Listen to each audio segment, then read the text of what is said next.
Welcome back to yet another community watch party for Parting the Veil.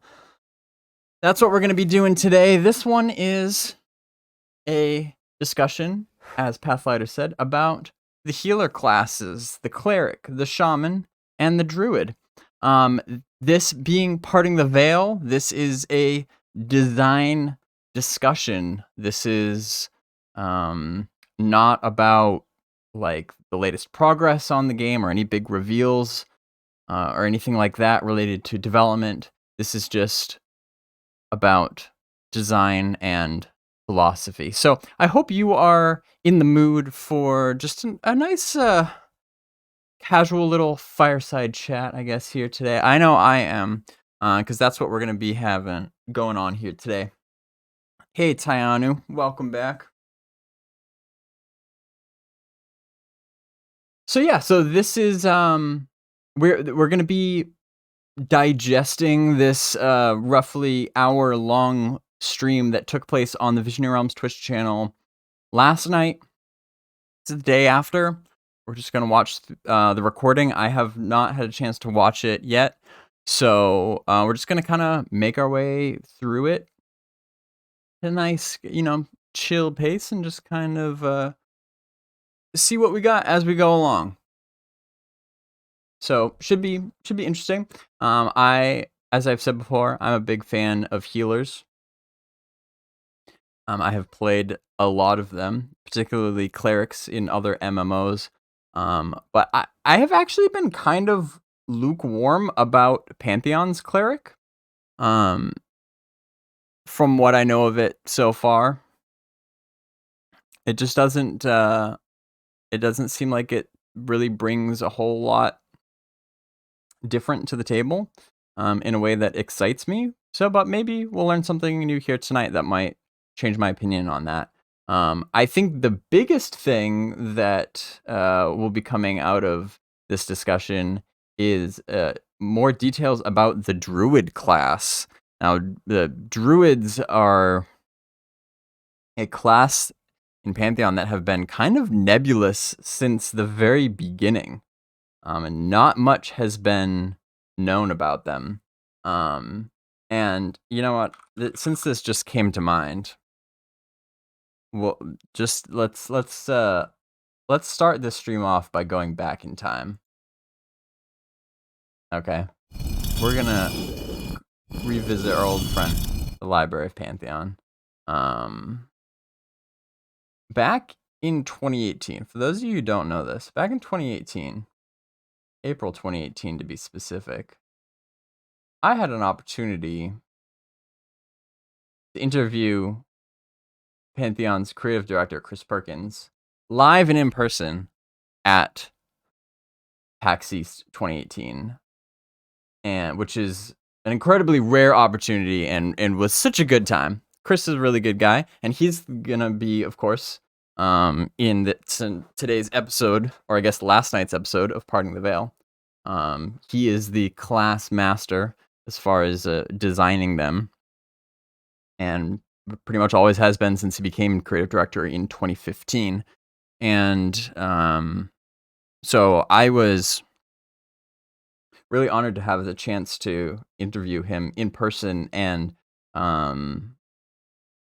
you got to understand too, kind of the historical context is before PAX East in 2018, there was like zero information about most of the classes, except I think the rogue and the cleric, and maybe the shaman.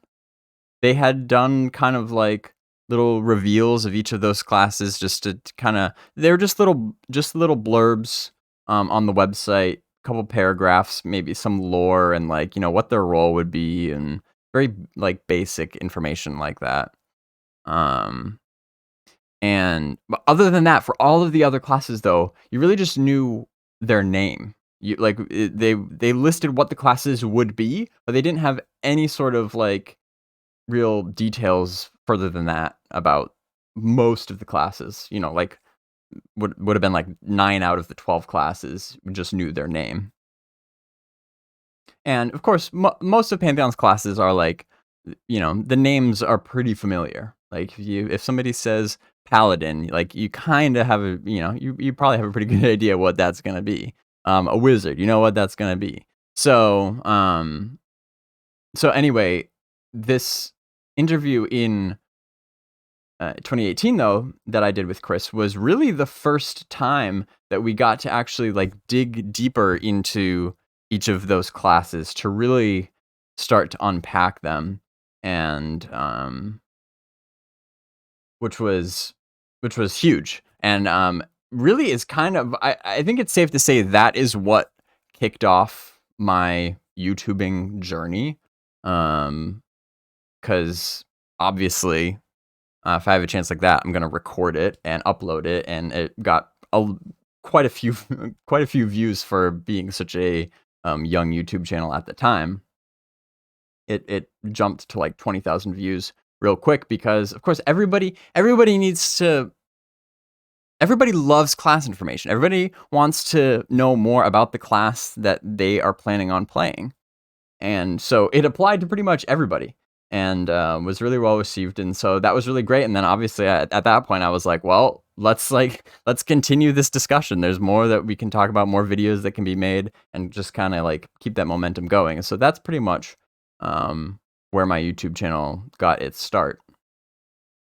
And in that interview we got a lot of really interesting brand new information, and then that kind of kicked off a summer of updates to the Pantheon website, the class pages, where they added, you know, more information about the classes, got it up on the website, so it wasn't just in this video.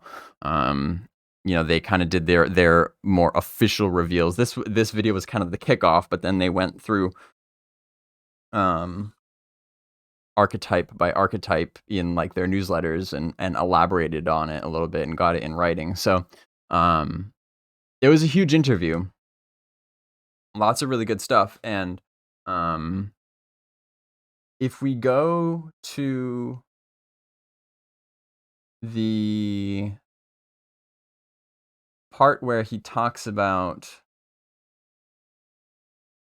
the Druids, which I think let's see, which part would that have been in?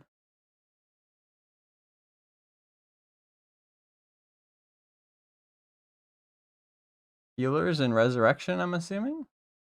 It's gonna make me watch. This is my own video, and it's gonna make me watch an ad. Let me find it before I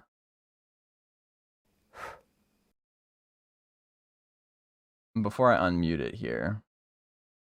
Let me find this exact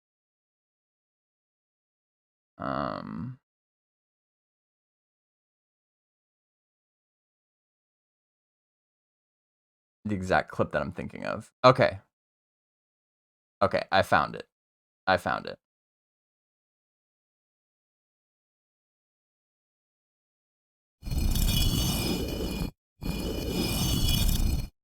All right, Druids. Let me unmute him. The Druid is interesting. Druid has been. I told a few of the guys on the team not too long ago that the Druid has been a challenge for me, because in that role of, you know, wanting to make them unique and different in their fortes and in the way they heal, it's been an interesting challenge finding their spot. I'm not going to go into too much detail right now. We are going to be prioritizing the class reveals once we get back home from PAX, but the simple way to describe the Druid's healing arsenal would be indirect. They're an indirect healer, and I'm kind of okay with letting your imaginations run with that a little bit. Yeah, what that could mean. I can think of some interesting ways and that could be applied. Okay, that's cool. And then he leaves it at that.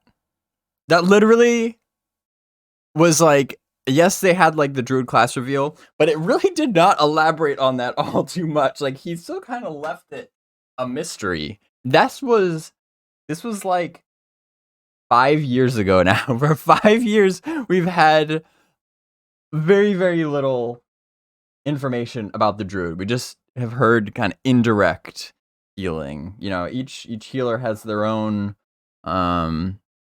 way of healing, and the Druids, though, we're gonna learn. Finally, we're gonna learn more about that here tonight. Yeah. Oh my God, Tayanu. There's so much I could say about this this interview and the logistics of getting this set up. That was so fun. We both look so young. 5 years ago. Although I did recently, I don't know if you noticed, but I did recently, I had more facial hair not that long ago, and I recently shaved, and I think it does make me look younger. I kind of am actually going back to that look that I had like 5 years ago. Not far off. But yeah, these microphones, these were supplied to me by VR kind of at like the last minute, and it was actually kind of a nightmare getting them set up. That's gonna have to be a story for another day, because I know that is not what you tuned in to hear about about pulling off that interview, but we'll talk about that another day, because that was exciting. It was an exciting time for sure. But anyway, so yeah, so that I think is what I'm gonna be most interested in with this video, because with yesterday's Parting the Veil is finally maybe we can get some kind of conclusive answer. That's supposed to be what the Parting the Veil is about. Is actually like pulling back the curtain, literally parting the veil, giving you some solid information that we can depend on, and stop being so kind of vague and just like, oh, well, I'll let your imagination run with it. It's like, no, our imaginations have run with it for 5 years now, long enough. Let's put this one to bed. Druids have the potential to be really, really cool. I could see them being my go-to healing class in Pantheon. I like Druids a lot in other games, like in EQ and DDO, and really any other game where I can play a Druid, I will try them out. I really like Druids. My wife is essentially a Druid IRL, so that just goes to show you how much I like Druids. So you're gonna be interested to hear that. So let's not delay it any further. Let's jump on in.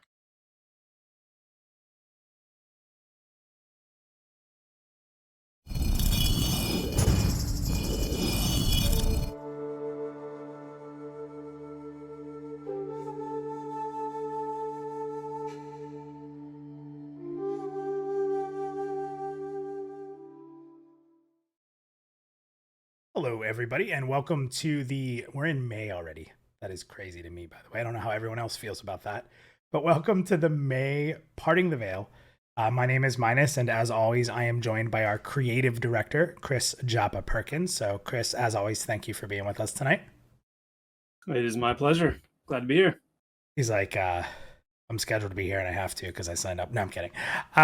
So first of all, for those of you, I always like to start with this because, it's That's the beginning of the content. Yeah, I know. I like to start with the beginning of the content. just to be clear, this is a design document, like this deep theory discussion type of almost like a podcast, but we do it on Twitch with video and such. But that's what the point of this is. That's what Parting the Veil is all about. And we've done a lot of different topics at this point, Chris. We've been doing this for a little bit. We've talked about travel in the world. We've talked about adventuring. We've talked about a lot of things. Today, I'm excited. I say this a lot. I feel like I'm a broken record, but I'm going to keep saying it. I love classes. Everyone knows that by now. It's really what makes my heart beat when we talk about MMORPGs. And today, we're actually going to be talking about the healing classes, sort of how they're going to differ, just in details about them. And what's really cool about Parting the Veil as well is we do take questions from the community. So we have a few different questions tonight that we'll answer from the community as well. So yeah, I Chris, me and you can talk forever. So there's no reason to delay or try to build on time. I think we just jump right into this. You good to go? I'm ready. All right.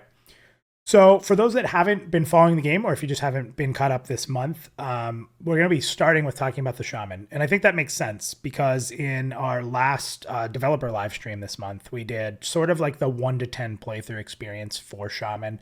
Shaman has undergone, I believe, a lot of changes. I don't say a lot of changes, a lot of tuning, a lot of getting it to, I think, where our testing community is really loving it. So props to you, Chris, and everyone who works with you in the design team.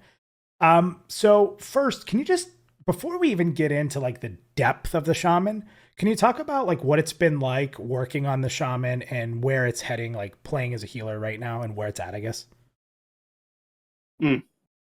What it's been like working on the Shaman, where it's headed.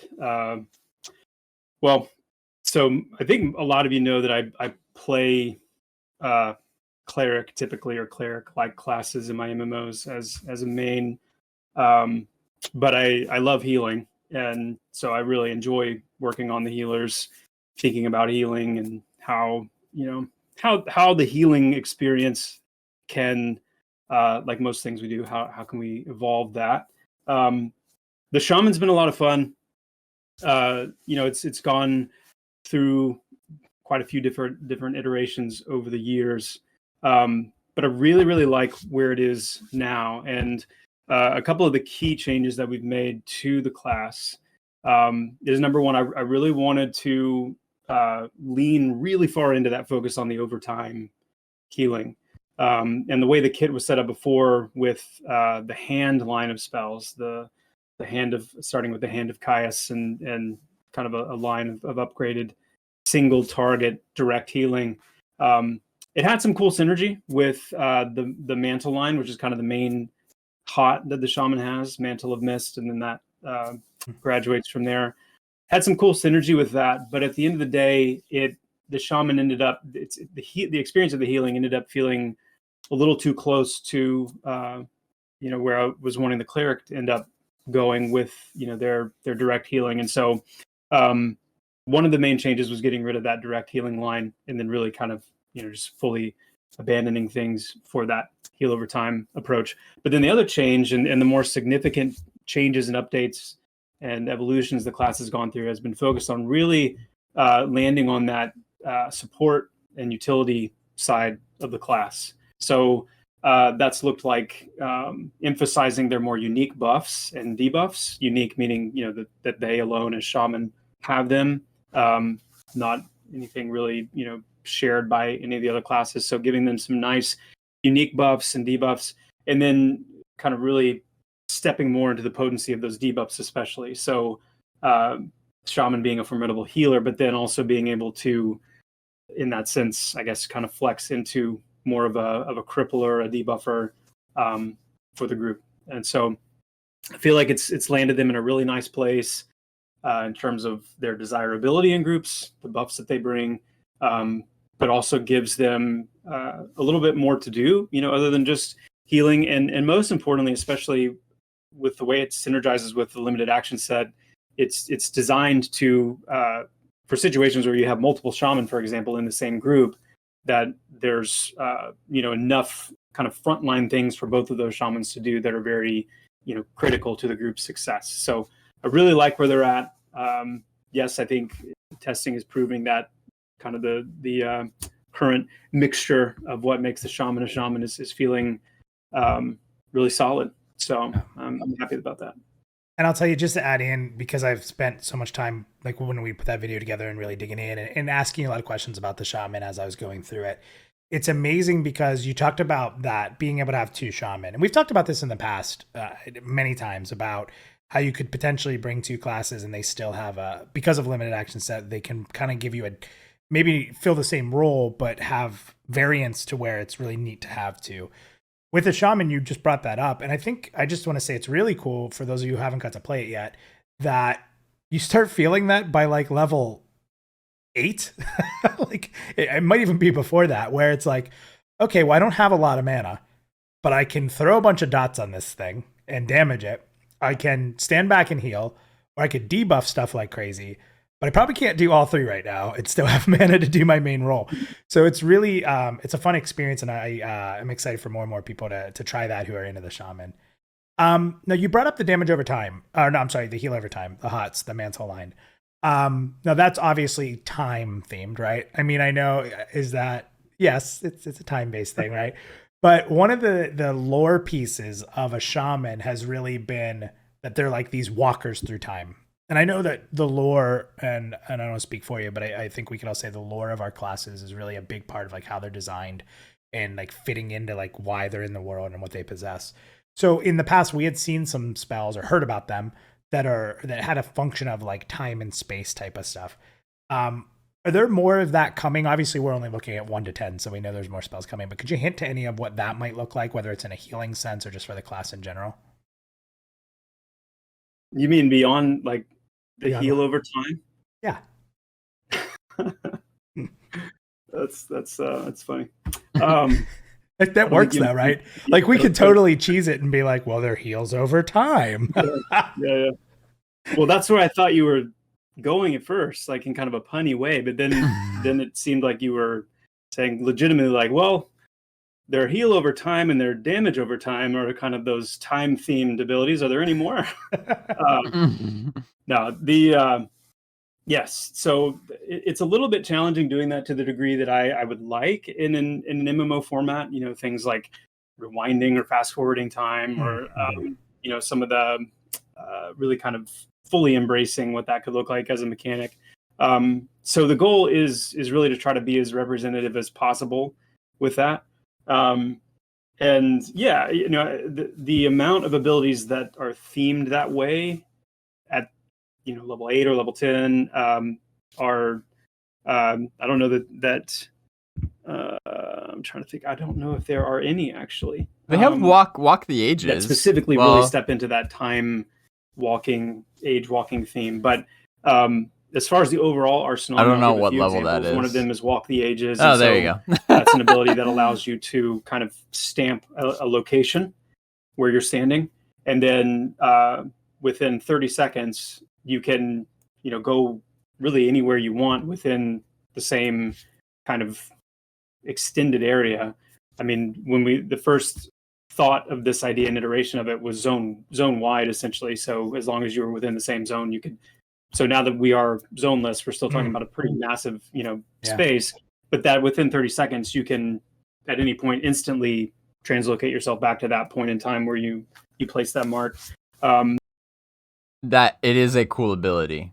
Since I've already got the library up, and I can very quickly get a good example of that ability because I used it when I played a Shaman.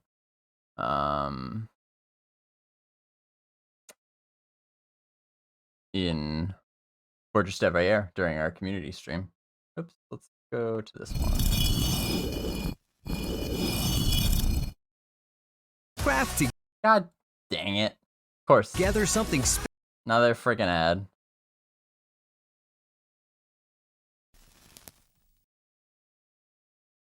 We'll get there. Maybe this is how YouTube gets me to pay for premium.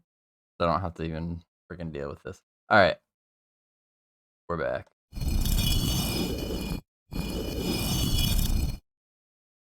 This underneath my camera is another camera of me playing the Shaman. You see, Bazgrim. This is in 2021. So I'm a level 20 Shaman. This is in Fortress d'Evreux. This is kind of like a. This is during the evaluation build, which was kind of like an introductory sort of experience. It was a condensed experience so that you can kind of get a feel for Pantheon in a shorter amount of time. And this is me trying out the Walk the Ages ability. Maybe I'll pull it up here.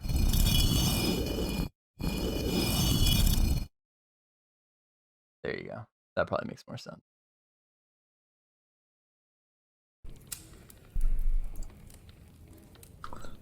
This is so meta.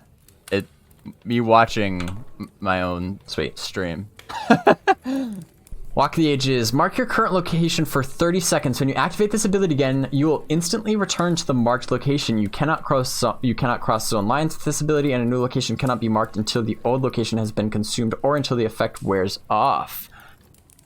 Interesting. All right, so that's Shift 1, I guess.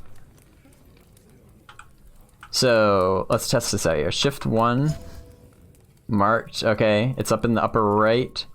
Walk the Ages location is marked. So if I hit S1 again, that is awesome. I love mobility abilities.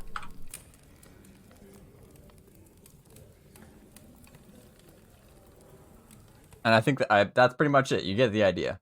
And it is true. I do love mobility abilities. And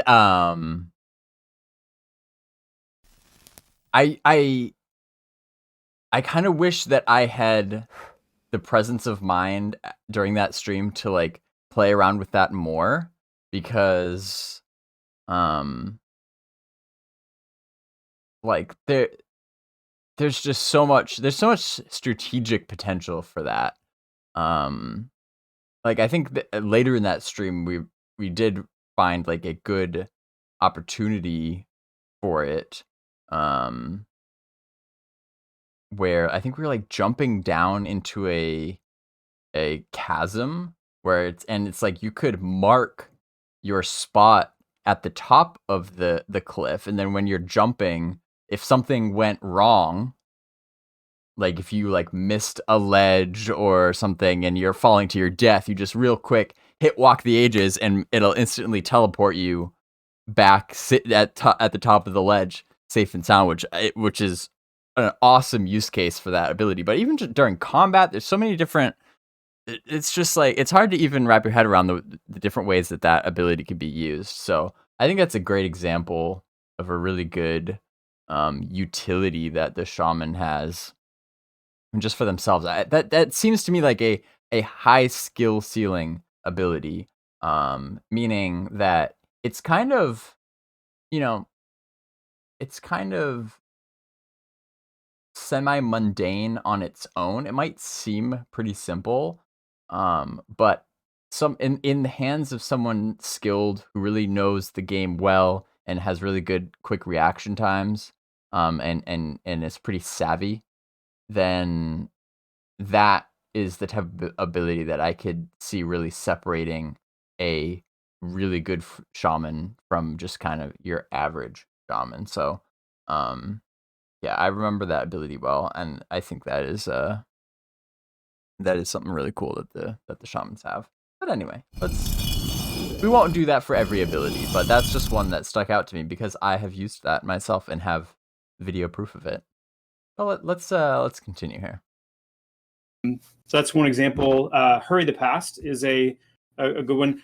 With Hurry the Past, I want to just mention in reference to the first response too, which is removing the direct healing from Shaman as an intentional design shift. But Hurry the Past is an ability that they get.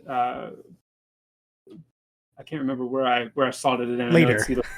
Or I think it's maybe level 20 even. But Hurry the Past is incredibly potent because what it does is it takes all of the current HOTS that you have active on your targets, and when you use Hurry the Past, it immediately finishes the duration of those HOTS and directly heals the target for whatever healing was left on the HOT, and then it refreshes that HOT. Oh wow!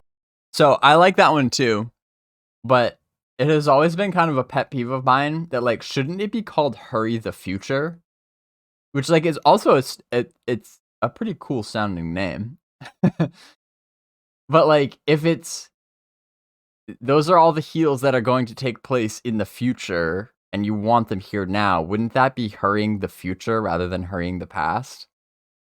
That always kind of bugged me about that. That's my one critique of that.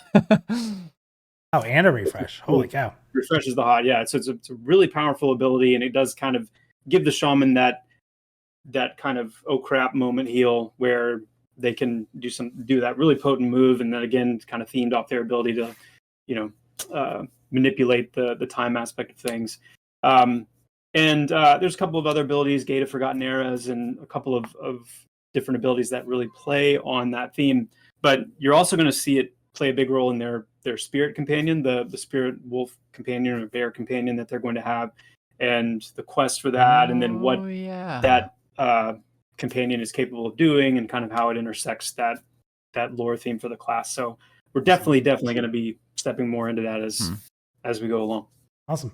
So I love when I ask you this question, Chris, because we always joke about it after. In short form, what's your quick pitch on the shaman healing experience? Like, what, as a shaman healer, this is the means at which you're going to heal and sort of what you're going to lean into. I think shaman will resonate from the healing side of things. I think, heal over time spells have kind of a unique feel to them. And if you are someone that enjoys that, from a healer perspective, like, stacking heal over time abilities and really, through your itemization of various things, pumping up your healing so that you see those ticking numbers get bigger and bigger, and then, the crits of the ticks and things like that. If you enjoy that approach to healing, where it's, more of kind of an upkeep approach to healing and kind of more of a larger wash, that from a healer perspective, I think is what will resonate. I think beyond that, the ability to really debuff, cripple, step into more of that, like, you could call it like anti-damage forms of healing, where either you're slowing the target or you're reducing the damage they can put out, or you're slowing the input of damage, and you're enabling the healing input. So like they play off each other really well. Yeah. I think that will be what draws those types of people maybe to that class. Cool, love it. Yeah, it seems like I think the key word for the shaman is proactive. Seems like the shaman is a proactive healer, which that could appeal to some people's personalities and play styles, where you kind of, in order for heals over time to be effective, like, you have to be thinking far in advance, because if you are too slow, it might be too late. Like, if you just get these kind of like drip heals, if damage is really pouring in, you might be behind and not able to catch up quickly enough. So you really have to be kind of on top of things from the get-go in order for heals on time to do their job. And so yeah, it is kind of a different type of feel. And I would say the same thing goes for like the debuffs as well, and buffing. Like, this is all stuff that you do at like the beginning of a fight, and then, as he says, maintain throughout the fight as needed. But it's more proactive. It's like, what buffs do you need? You're gonna get those before the fight.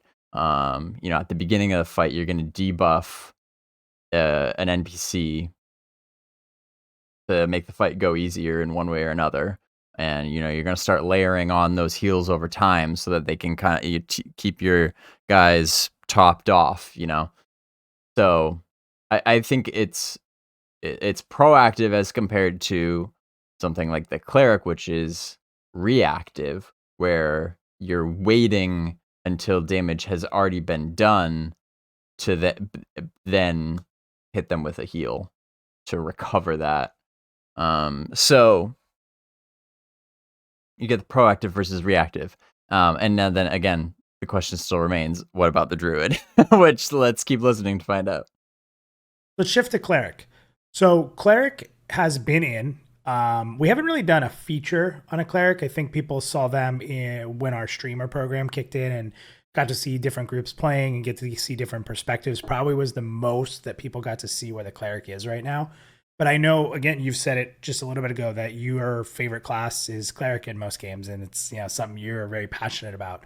So I know you've also now been, Shaman was completed a little bit ago, little touch ups, but I know you've spent a lot of time on the Cleric as well. So what have you been working on most recently with the Cleric class? Well, first and foremost, the goal has been to get direct healing in a good place. So your Cleric is in many ways kind of your staple traditional healer type. At least that's the direction in Pantheon that I'm taking with it. And kind of the first pillar or staple of that is getting their direct healing to a place where it feels potent. It's the difference between like a hot style healing where you're seeing health bars that are kind of always inching up and then inching down as damage comes in, and it's kind of that maintenance and upkeep side of healing. Whereas to use the kind of like a classical MMO perspective, when you take something like a wizard who's able to really more so than a melee DPS class who's more kind of consistently and continuously whittling damage down, you get a wizard in there and the nuke, you see that huge chunk of damage, huge chunk of life come off the target. In the same way, Cleric's really standing out from other healers in terms of how effectively they can chunk that health bar up. And so you're going to see Clerics the anti-wizard skill cap coming into place as you see Clerics learning timing, anticipating damage ranges and dips in health, so they can really maximize how much health they can restore without overhealing.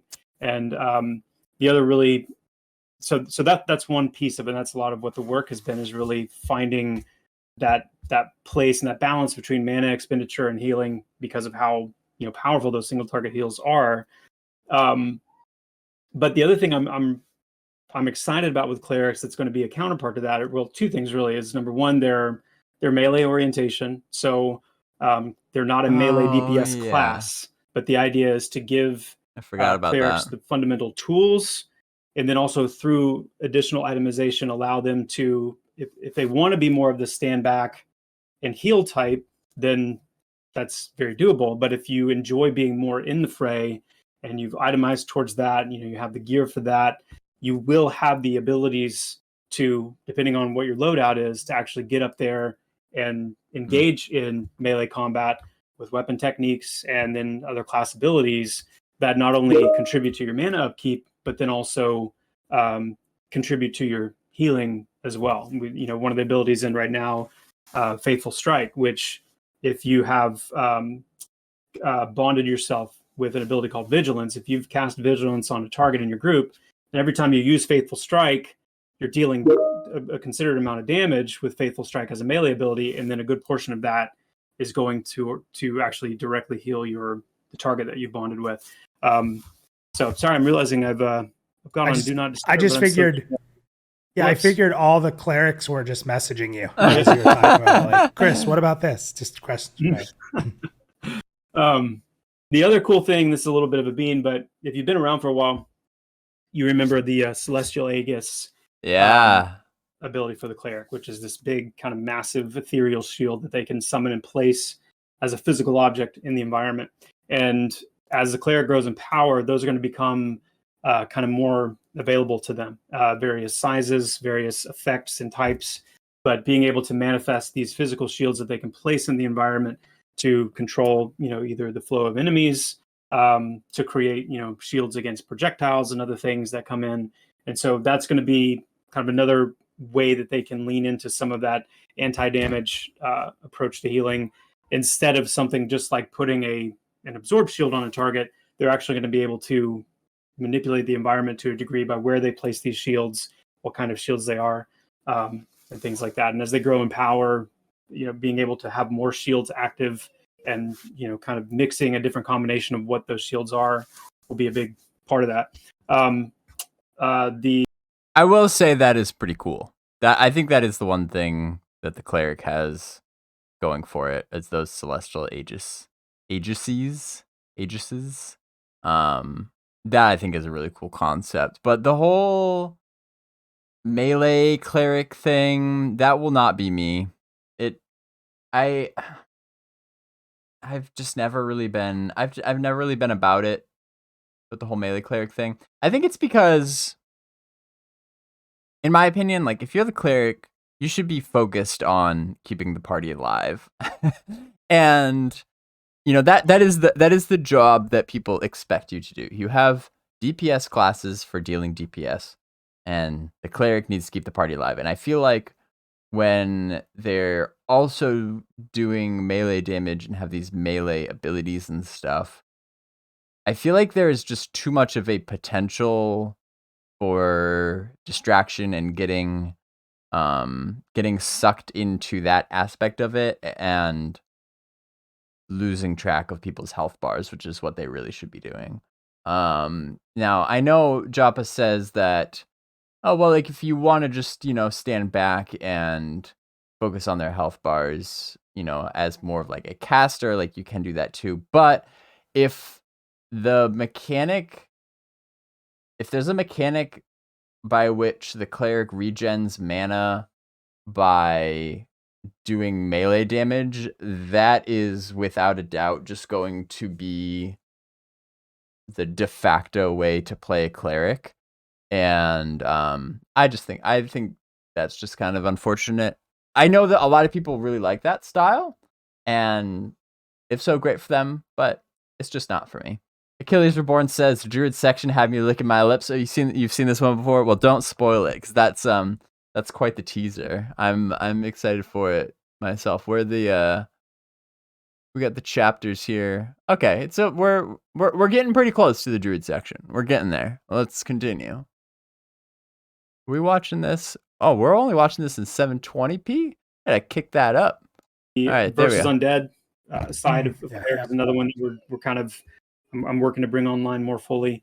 And we may get to this in a little bit, but for each of the healer classes as well, I really want them to have their own kind of unique travel niche, like in how they support traversal and exploration and things like that. And so for the cleric, that's going to come in the form of endurance-based buffs and benefits. So whether that's how large your endurance pool is, like how your endurance regeneration rate, things like that, but then also resilience. And so things like protection from getting knocked off a wall that you're climbing, or protection from getting knocked off of a mount, or things like that. That will be some of the places where the cleric will have their unique benefits that they can bring to the traversal side of the game as well. That's awesome. So we're about to get into our first community question. And if you haven't seen the show before, if you're watching now or you're watching on demand or you're listening on our podcast version, one of the things we do is we source questions for every one of these Parting the Veils. So obviously I have my questions, but we want to really answer some of those questions in the community, provide clarity. So if everyone doesn't know, this is a very community themed show. It was kind of the idea from the get-go, because our community is what makes this game possible. Well, obviously, those of you that know us know that we're a crowdfunded game. You can check out pantheonmmo.com for pledge options. But the other part about being a crowdfunded game and community being important is that even just sharing things on social media, connecting with us on various social media. So that's kind of how we gain and get our questions. So one of the interesting things about clerics that we didn't talk about yet is that they have a special equipment slot item for their offhand. And I say this word wrong so much. It's my whole life. And I know, and I go to say it because I say the gravestone thing instead of tome, which that's right. I think I got it right. They have tomes that they'll have in their hand. And someone asked a great question. Wait, he mispronounces tome? Their props. But this was on Reddit. And the user's Daka. They said, will clerics be forced to use a tome in the offhand for mana regen during combat, or could we see alternatives? And if you want to provide some clarity on that question too, just for people who may not be aware of what they mean by that. Yeah, so lore-wise, clerics are, as the lore would say, they're bound to the tomes of their order. So the celestial deities that the clerics have connection with, the sayings and the writings of those celestials are kind of what is bound up in this tome. And so from the tomes to the special class resource called Celestial Power, there's these places where we key off of that idea that their connection with these celestial beings is part of what empowers them. And so the tome is a representation of that connection that clerics bring with them into battle and essentially have with them. Now, where we're going to see, I think, a really cool step forward there is instead of the clerics having to physically equip that tome in the offhand, because, I mean, just to be honest, as a cleric fan, I love shields. I want to be able to shield. Or a two-hander, right? It could possibly use a two-hander. Yeah, yes. Not as effectively as a paladin, but yes. Sure. But the cleric, you know, in that traditional sense, a main hand weapon and a shield, and so this tome is going to kind of instead of be something that you hold, it's going to hover. It's going to appear with you in combat. And so when you unsheath your weapons as you enter into combat, that tome is going to appear and kind of have a nice little, you know, visual effect of it, you know, kind of with you in combat as a kind of that ethereal representation of it. And awesome. So yeah, I'll leave it at that until we can. That's also something cool to look for. Like a familiar in a way. It's not going to have collision. It's not going to be targetable. It's going to be a representation of the tome that you have equipped. And there's all different kinds of tomes that clerics can gain through just their class progression. But then there are tomes that you can quest for, the tomes that you can find, you know, as rare items, and they have, you know, myriad of different effects. That went over well. Zolar says, I think healing does have natural downtime when things are going smoothly. Having some additional stuff to do in combat would be optimal. Oh, to be optimal makes you feel more useful when the party isn't facing super difficult enemies. Now, I agree with that. Again, it really is just a style thing, to be clear. Like, this is, I feel like this is just a matter of personal preference. I think that there isn't really like a wrong way to do a cleric, because I agree that, you know, I think clerics having offensive capabilities isn't a bad thing. Just for me and the way that I play clerics, I prefer those to be more like spell-based offensive abilities rather than melee. You know, I like to be a mana user. So it's so interesting though, like thinking about it, because then you're like, although I have to admit, I'm not a big fan of the cleric in plate and in the fray archetype myself. It's so funny because, like, I do like that actually, which might seem kind of at odds. That might seem like self-contradictory, but let me explain. Because I like a cleric in full plate and a shield, but casting spells. Not like I don't want a cleric to be like in a robe and like a staff. I like the plate caster healer. And I think that's because DDO really just kind of, I think, shaped my personal idea of what the ideal cleric is, because I had so much freaking fun playing a cleric in DDO.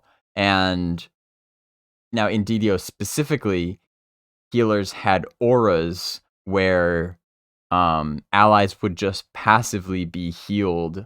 You know, it was a heal over time, but it was an area of effect. It was like a permanent area of effect. Well, not permanent, but you could get it to where it's a pretty long duration area of effect centered around the healer that was a heal over time.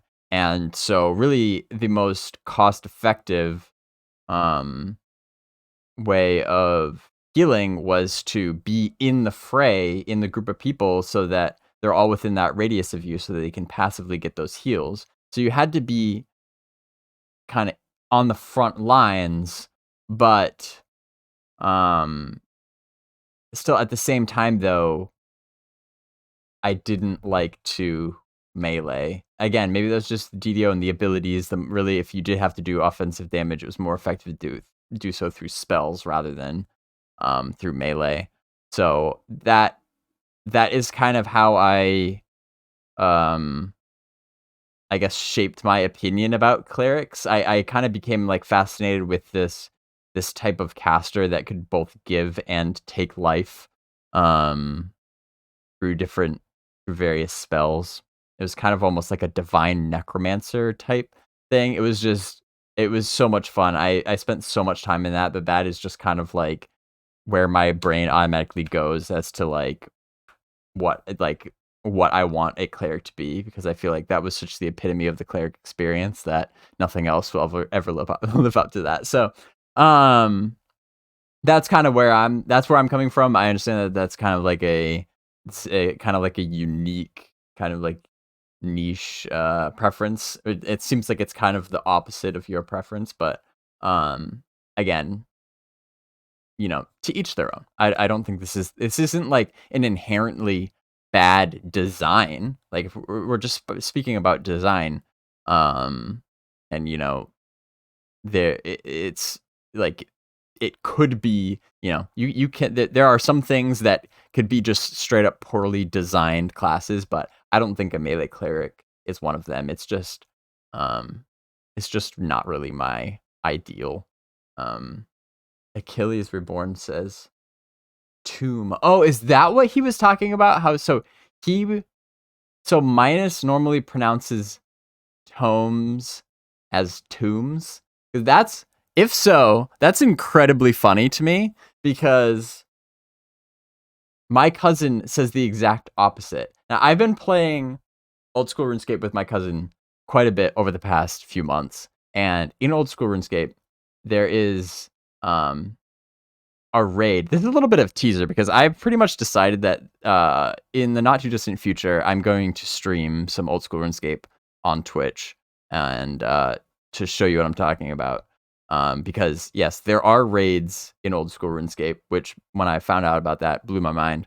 One of the raids is called the Tombs of a Masket, and I've been doing this raid with my cousin recently, and he calls them the Tomes of a Masket. Like straight up, like that's how he pronounces tomb as tome, and Minus pronounces tome as tomb, which is like blowing my mind right now.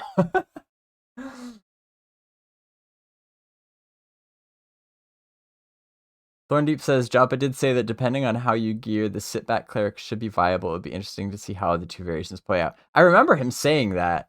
I just don't believe him based on what I know so far, because he says it should be viable. Like, I don't know. That still kind of leaves a lot. Still leaves a lot to be desired. Like, if he specifically said that mana regen is through melee abilities, so I just have the feeling that is that's just going to be the expected way. But yeah, we'll see. We'll move on. The chat was very happy. That's going to be really neat. It's a neat call out. Look, there's a cleric, right? They have a really cool like tome floating. I love that kind of stuff, so that's cool. Awesome. Thank you for that cool. question, Duck. That is cool. I'm a sucker for little as you did with Shaman. Like that. You went into a great detail there, but can you give me the short?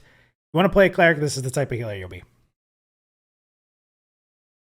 Well, if you want to, so if the idea of being able to wade into close quarters combat is something that's attractive to you, for me, a lot of times it's been the class identity of the cleric, the plate armor wearing, shield bearing, that really resonates with me. So from a flavor perspective, identity perspective, and to a degree from that gameplay perspective of enjoying being able to be, at least have the option to wade into that melee combat, then that's part of it. Not that the other classes won't have that option, the Druid and the Shaman and whatnot, but for the Cleric, specifically as a very armored and fairly resilient character.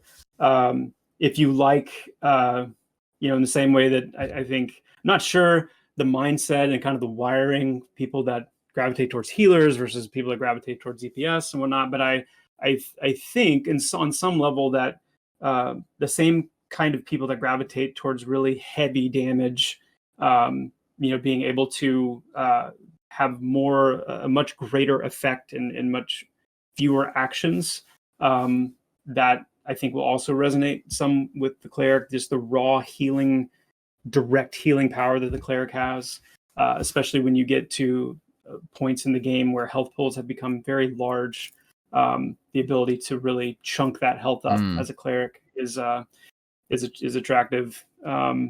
But also I think the mechanic with the shields is going to be a big one. I think again, players that like to be involved more in the fray of things, where you're able to come up and literally put a barrier down in between your group or your tank or your wizard and kind of this imposing threat. I think that's I'm excited because I think it's going to feel really good. I think that is. I think that, now he puts it that way. I think that is what I do like about the clerics. It's the big numbers, right? I like big numbers, whether it's healing or damage. There's so much satisfaction. You get that instant dopamine hit about big like chunk of health that you either took away or gave to someone. I think maybe he did kind of hit the nail on the head there about what is attractive about it, as opposed to they could probably have a whole separate stream about like the psychological analysis of like what draws people to different types of classes, where it's like you got the other people who maybe are more obsessed about sustainability and efficiency over longer periods of time, which is then that's where like the shaman comes in and stuff like that. So yeah, it's an interesting way to put it. We got the management style healer, upkeep and looking at like keeping stuff up, and you have the just brute force. That's all. I don't know if you know, I'm also a very big cleric style healer fan myself as a healer. So I think you got me beat on your love for them, but definitely like them. So, all right, you ready? Everyone in chat, what do you guys want to hear about? Are we done? Is that the two healers? I think that's it. Okay. Leaves one more dedicated healing class. One more. So you'd be surprised when I was going through the questions. Basically, it's funny, there weren't a lot of questions I could sit here and ask you. There were just, tell me about the Druid. That was a lot of them. So let's talk about it. Let's talk about the Druid. So can you talk about where design is at this point and what their focal point of the healing style is? And while you do, I'm going to put up the question I did decide to take. And don't worry, we're going to go in depth. But this seemed to sum it up. Random Rob on our forum said, will Druids be fun to play? Because every other question wasn't a question. It was, tell me about Druid. So a lot there. Listen, I want to just give you the floor, except for where I may jump in excitement to kind of really go into the Druid. Cool. Will Druids be fun? So the design philosophy for the Druid is really the same that it's always been. And that is one of indirect healing. What I might add to that, to kind of put a new spin on the same idea, you better add to that. Indirect healing and triggered healing, you could say. So an example of like when I say indirect healing would be the Verdant Fire tree. So the ability, Verdant Fire, number one, is the name of kind of the Druid's special manifestation of magical energy, Verdant Fire. So it's this emerald green flame that is part of what has been bestowed on them as this kind of druidic force and power that they wield.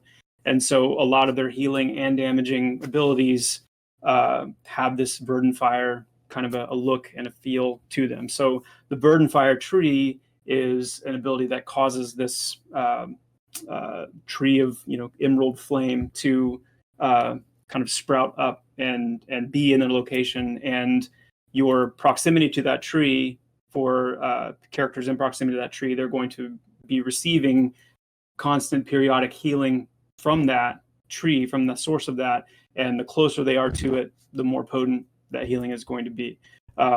So this is what I mean by indirect, in that you're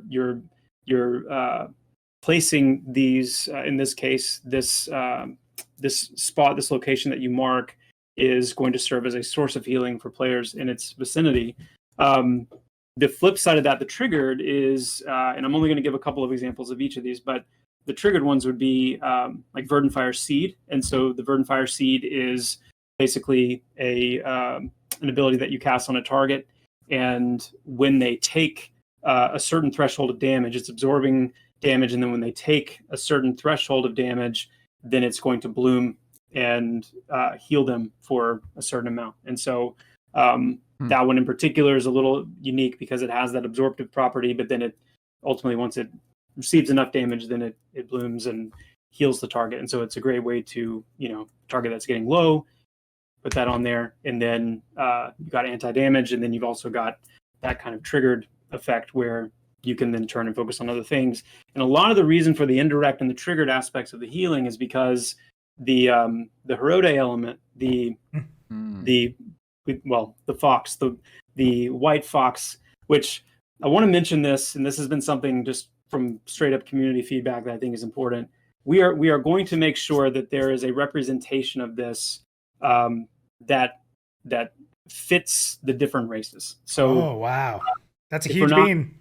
Yeah, it for the halflings, it's going to be the white fox. For ogres, for the other classes that can be druids, they're going to have their own kind of representation of what Rohret is. And there's even the possibility that is something that we could allow unlocks for different visual representations of Rohret through quests and various things that you can unlock.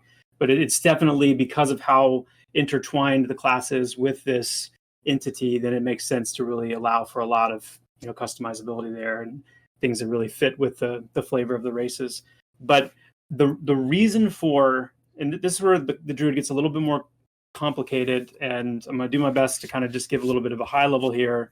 But you have your indirect healing and you have your trigger healing because a lot of your attention is going to be on how you're utilizing this healing mechanic in Rohret. And so at the very most fundamental level is your essentially a healing auto attack, you could say. And so think of Rohret as, instead of a summoner or a necromancer, for example, sticking a pet on an enemy to attack it, you're now sending your pet. It's not a pet. And bear that in mind. It's not a true pet in the sense that it can't be targeted by enemies. It doesn't have a health pool, but it can be controlled. And so what I might do, I'll just kind of walk through a couple of scenarios. I've got my Verdant Fire tree that is set up in this area and it's doing its thing. I'm using the Verdant Fire seed, casting Chrysalis, which is another one, which is basically a death save. So if I see that someone's gonna die and I don't have time to save them, I can pop Chrysalis on that target. They take a killing blow, wraps them up, and this Chrysalis protects them, and then after a few moments, it puts them back out at half health, and I have this long but very powerful cooldown in Chrysalis to kind of save somebody from death and kind of get them back in the mix. But what I might also do is, if I've got, let's say an off tank over here, I might put Rohret on that off tank just in a base form to essentially auto attack heal that group member. So that heal is triggering as Rohret is focused on that group member. Every so often it's triggering a direct heal. But the really cool thing about Rohret is that I can also kind of give it a few different commands and abilities that it does have that I have to combo with it. So, for example, I can tell Rohret to do, I don't have my ability sheet up in front of me to know what the names are, but I'll say, okay, I want Rohret to focus on this target in this way, and that's going to make my Verdant Fire Seed do this unique thing. Or I'm going to have Rohret focus on this target in this different way, and that's going to allow my damage, my Verdant Fire Spear damage ability to now be able to actually use that directly on this target if Rohret is focused on it in this way. And so essentially I have this it's not a pet in the sense that I'm managing it, upkeeping it. It's not going to draw aggro. It's not going to die in an AE storm. But it's going to be something that I can utilize and manipulate on different group members to give myself the ability to respond differently to different healing needs. Or if I need to, I can just set it and forget it and kind of use it as a secondary auto attack healing kind of thing. the Druid is probably going to have a higher skill ceiling. Mhm. I can say that. I would But say so. I wouldn't say it to play it effectively. I would say it to play it optimally. And I think that's really the goal with as much as I can with our different classes. I want there to be, I don't want it to be so brutally hard to be able to be effective. But I want it to really be a challenge to be, optimal in your execution of these different classes. And the Druid is just that, because of the myriad of different options that you have to kind of set up combinations with yourself in these ways. The ability to heal effectively is very present and robust, but really, really good Druids, I think, who Robust. really master kind of the synergy. Placement they and- have. Yes, it's Yeah. going to be really potent class. Really That's potent awesome. class. Sounds like I it. think people want Well, I think that pretty much settles it. That Druid will be my go-to healer class. Because that sounds pretty much exactly what I was hoping he meant by indirect. And I think I like high skill ceiling classes where you really get to shine if you put in the hard work. Like, it shows. I think that's really satisfying. I think that's a really good way to go about it. Just the fact that you're juggling these multiple different pieces simultaneously just sounds like really engaging and really fun. They even got the AoE heal over time, like the aura that I was just talking about. Now this is placed, which is kind of it's not centered on the player, but it's something that can actually be placed, which has a whole lot of different implications. I think that's really cool. And then you get the clutch moments, like that's just a certain type of satisfaction feeling that you can't describe unless you felt it. That split second reaction where somebody's about to go down and you save them because you hit them with Chrysalis in the nick of time. Like that is some good stuff. That'll be interesting to try out. It's so, yeah, I'm just thinking about, I'm thinking about how all that would play out, because being literally indirect, you don't get quite that cause and effect type of feeling that you do from the Cleric, where it's like I targeted somebody, I hit a button, and I saw a big number, and their health bar instantly went up a lot. That definitely is fun. But this is a different type of fun where you don't really have that instant gratification, because they got to heal over time, or maybe it's a reactive heal where it's almost kind of like a blend. It really makes sense in hindsight. It should be obvious that they would go this way with it, because it's kind of like a blend almost of like a shaman and a cleric. If they want each of the classes to feel unique, you get the super proactive healer and the super reactive healer, and then you get Druid, which is kind of a blend of the two, or kind of in between, where they've got some heal over time, and they've got some reactive as well. But even so, like with like triggered heals, you still get big numbers, but it's like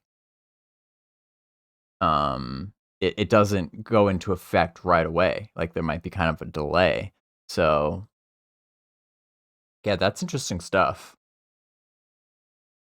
But like I can imagine it's one of those classes where you just kind of almost feel like you constantly have to be doing things, which might be stressful to some people, but to me, I think that'll be fun. It sounds like it probably will be a little bit of a learning curve there.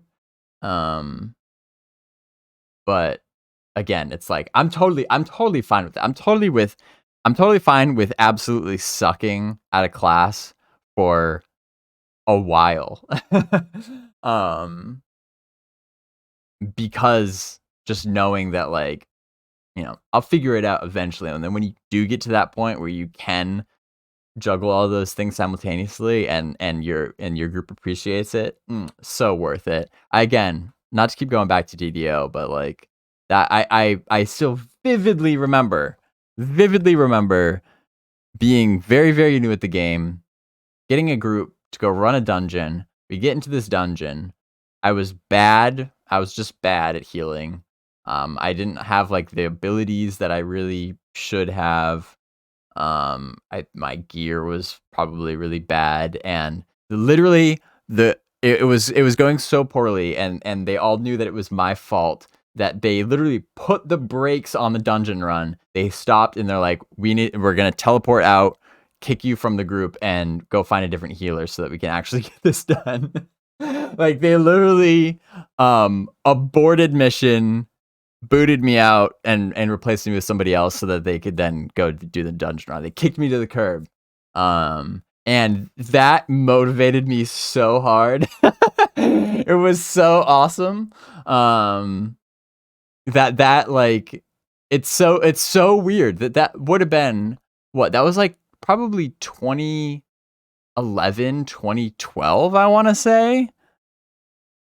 Like 11, 12 years ago. I still remember that, because that lit a fire that I was like, I went on to then become, one of the top clerics on the server, rating at extremely high level. Because it's gratifying, though. It's gratifying to reach when you're given a high skill ceiling, and it may seem really difficult at first and impossible to reach, but just knowing that it is a possibility, and you do actually, when you do actually get there, it's nothing like it. So yeah, not every class should be that way, but I think it's absolutely vital that there be some classes like that. So I think this is sounding real good. I want that. I think, it doesn't necessarily have to be this extremely difficult thing to be able to play at a base level. But if I play a class and I main a class for a long time, I want it to show that, like, I have a skill set from learning it and really digging in, and that's exciting. The other, well, yeah, I don't know if we're going to get to the questions later that will allow me to talk about a lot of the support that the Druids bring as well. Yeah, we can talk about that later. We'll talk about it in the comments. Yeah. So, okay, that was a lot. Thorndeep says, now we just need to see some Druid gameplay. Interestingly enough, little known fact that there is Druid gameplay that exists on the internet of Pantheon. And now I'm trying to remember if it is in the library. I believe it is. It would have been from 2018. So again, keep in mind, big caveat here. This is from a long time ago.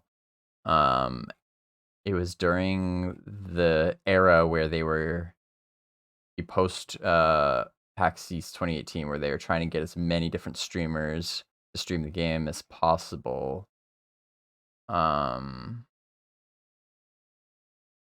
one of them did play the Druid. Where was that? I might not have it in the library.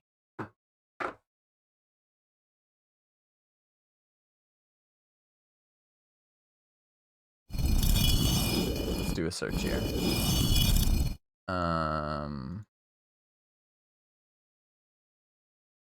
Just doing a Control F search for Druid. I mean, there are some clips dating back. Oh yeah. Trail for Druid gameplay. It was November 2018.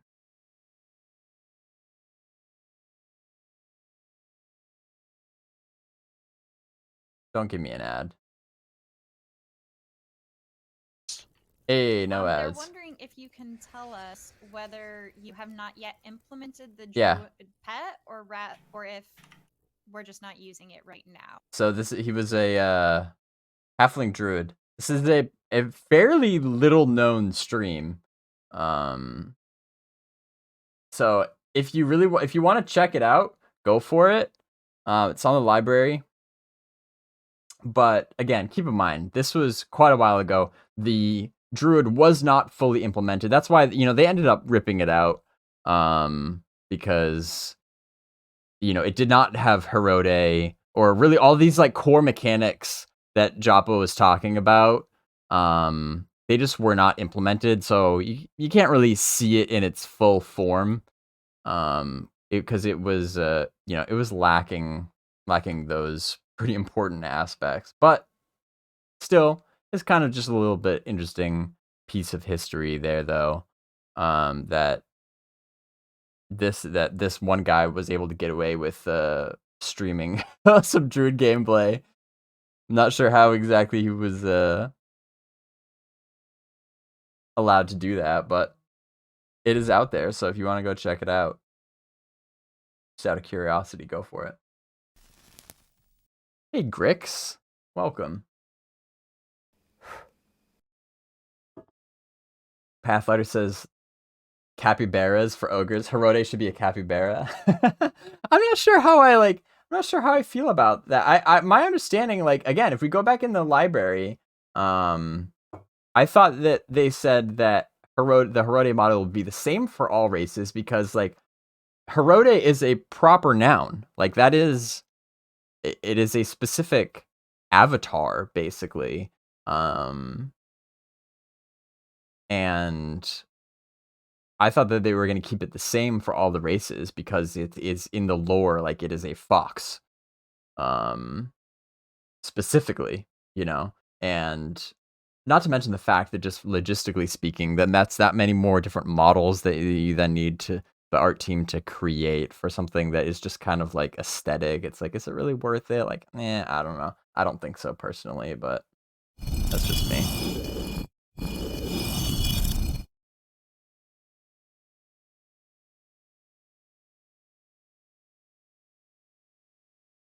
Rick says they'll need to be careful to not fall into a situation where the druid's skill floor is higher than other healers. That can create a situation where groups would prefer the other healers because it literally takes less effort for the same output as a druid playing at just the skill floor.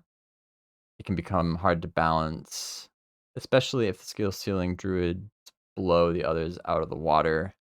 I need to see the druid play first, though. Yeah, I mean you're right, but it's about balancing and implementation, which just takes time.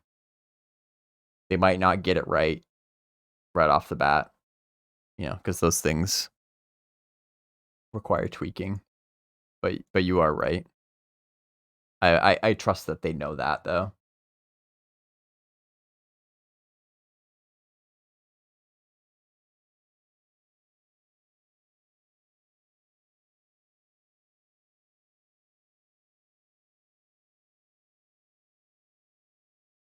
All right, where are we at? We're about halfway through. Keep chugging along. I think you kind of answered we were going to talk about Herode. You went into that. I think you kind of gave the pitch there at the end. Like the healer, it's going to be a little more challenging, but you have a lot more tools at your disposal. You're managing these. So I'm going to let you off the hook for the sales pitch part of that. Sure. We're going to get back to the healing classes themselves in a little bit. But one of the things we've talked about in the past is as we continuously online abilities from these classes, as they're getting refined, we are also, in a sense, refining the ability of our NPCs. And you've talked about this in the past a lot. And so we actually had a question from Reddit. Let me pop it up on the screen. Can you talk about enemy healers? And, with some of the stuff you've talked about with what our NPCs are going to be capable of doing, what we can expect on how they'll function against a group and some of the things players might have to look out for. That's a really good question. Before we get into that, though, this is... I want to kind of dive into the Herode thing, because this is something we could very easily answer in the library. Look, there's only four quotes about Herode in the past, and look, October 2019, like the OG video newsletter. 2019, unique models of Herode for each race of Druid. Let's go back and see what he says. Please no ad. Please no Panera's ad. new toast. Dang it!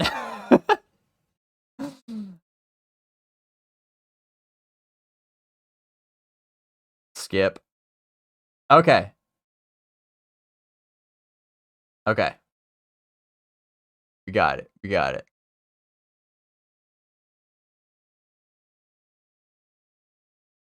The question is, will all races of Druid be limited to Herode the Fox Companion, or will there be different types of companions based on the Druid's race that are more appropriate for that race? Totally understand where this question's coming from. He's a little quiet. He's a little quiet because this is the first video.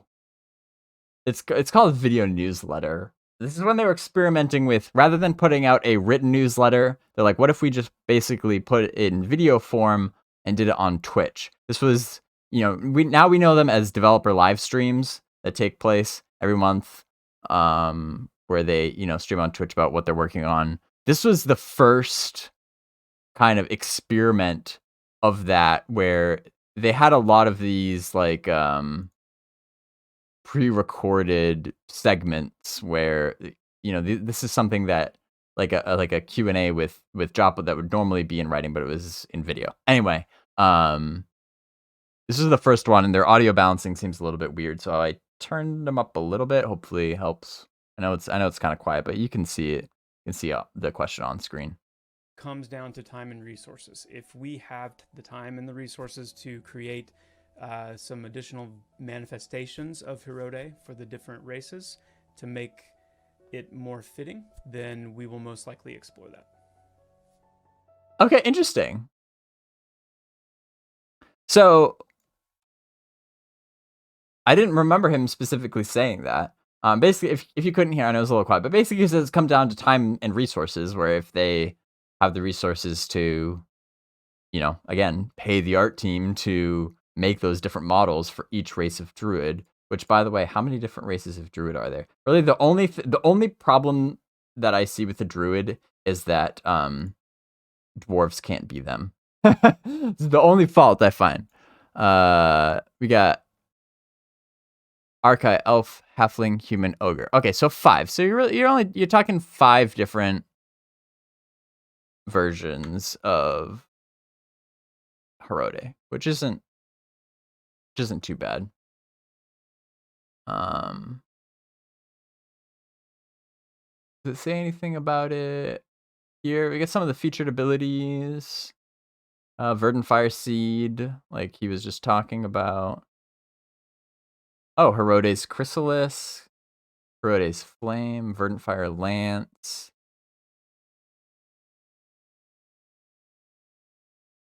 It actually doesn't talk a lot about Herode here.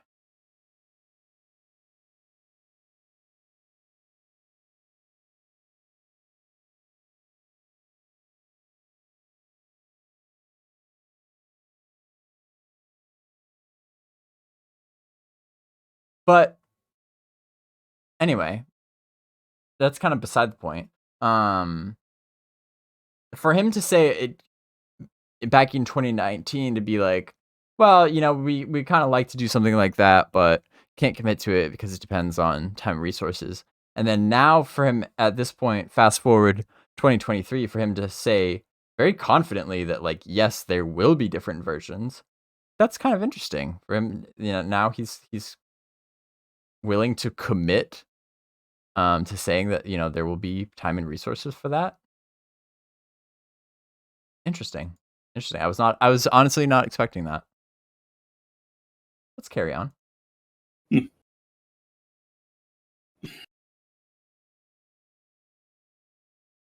mean, on a higher, like, conceptual level, we want I want our NPC healers to be capable of turning the tide, just like player healers are, in a sense. So what does that mean? That means, players turn the tide when they make smart healing decisions. When they recognize the play and make it. So that's one area where NPC healers, in kind of a unique way, have the ability in the NPC sense to really turn the tide of a fight. And I guess another way to look at it is disruptive. So the other cool thing about healers from an NPC sense, and really from a player sense as well, is they have pretty deep roster of utility. And a lot of times those utilities can be very disruptive. They can come in the form of a stun. They can come in a root. They can come, in a lot of debilitating debuffs and things like that. And that's obviously not the only source of NPCs or of those types of abilities from NPCs. But when you couple that with our NPC tactic layer, and you couple the goal of an NPC healer to heal their allies and their ability to utilize utility and disruptive effects, and then you marry those two together and say, okay, I need to make sure I get this heal off. So how do I do that? I do that by using a disruptive ability to create the window for myself to heal, that kind of a thing. So I think the best way to answer that would be in how much we are able to turn that knob of intelligence a little bit. It's not actually intelligence. It's not intelligence going on, but it's the appearance of intelligence because of the targeting logic and the different things that they're able to sniff for and watch for and react to. And then understanding, because of how deep we can set up those conditions, what kinds of abilities they would use synergistically to create those openings and do that tide turning. The other little snippet is just we want them eventually to have the ability to revive. So NPC healers being able to revive, their fallen allies would be a big part of that as well. Oh wow, that's really cool. That's cool. Wait, what? Going to another community question. I like this one a lot. I don't know we can give a complete answer on it. I mean, I'm not going to doubt you, but it's a cool question. Do we see that? How does that work? Like, like, can you loot them and then they die again? Do you get experience again? If they get res, do you lose the experience that you got? That's so weird. That could be really annoying. I mean, it could be really cool too, but I don't know. Is there a precedent for that? Are there other MMOs that have done that? Because I can't think of any off the top of my head. And my instinct is that there's probably a reason for that. Like, it's not like we lack the technology. It's not exactly like a complicated thing to do, but why and how?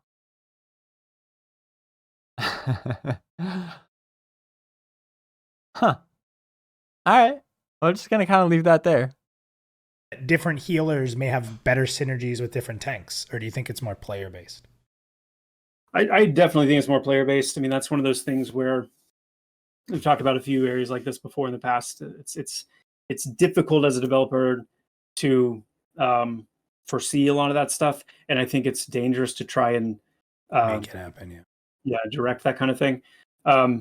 So what I would the spin I would probably put on that is that I think probably the different healers generally would have different kinds of synergies with tanks. Not so much that this healer synergizes with this tank and then this healer synergizes with this tank, but more that the way that each healer synergizes with tanks as a whole would be somewhat unique.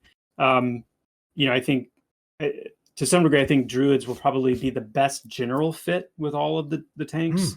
I think the cleric and paladin will have an amazing synergy just with the undead stuff. And then I think in general, where positioning is really key, I think clerics will have some really unique things with their shielding to bring to the table. If I had to pick one for shaman, I'd probably say Dire Lord, just because of the the attack speed mechanic and how well Dire Lords scale with attack speed and their essence generation. Then some of So- their own self-healing and stuff too that ties nicely into Yeah, the hot healing. Yeah. exactly. And Shaman have a really nasty critical hit buff, Primal Fury, that gives them a base crit chance increase, and then every time the target critically hits, it increases that bonus up to a pretty high degree. So while it lasts, by the end of it, you've got some nice crits happening. So again, I think there's some pretty cool synergy there with some of the specific classes, but not in any case so much that it would just be, we always pair this healer with this tank kind of a thing. Awesome. I like your comment of it's not something we even want to design specifically, and we want to see how it sort of plays out, because I think that's the cool thing about these games. We design some ideas, and then the world becomes a world, and we see really cool things happen. So okay, so sort of a bigger question here, and we've actually talked about this a little bit before the stream. It's a big question. It's not easy to answer. This is from Reddit. Bison ST. Let me get this thrown up here. Oh, wrong one. Actually, I don't think I have the graphic for it. My bad. But this is Bison ST. He says, as a healer's spell book evolves, how's the gameplay going to evolve? Like for a healer, someone who's healing.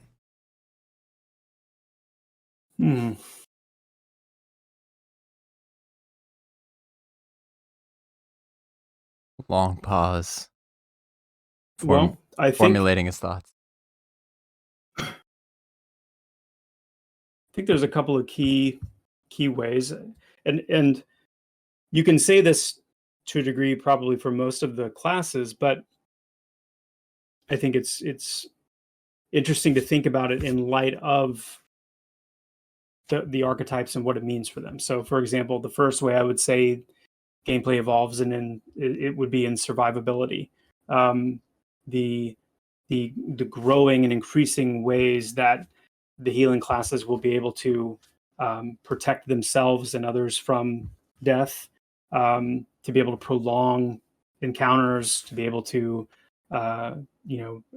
allow for resets and repositioning. And I think that sense of survivability that comes with the way our healers will progress is going to be, I think, pretty significant. And when you factor that in again with the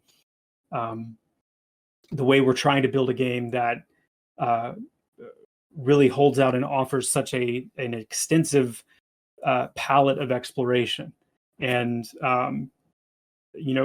doing so in a way where even as a player on your own, you have incentives and reasons to go and explore and things like that. I think survivability and your ability to survive longer and more effectively in various scenarios and places is a big part of that.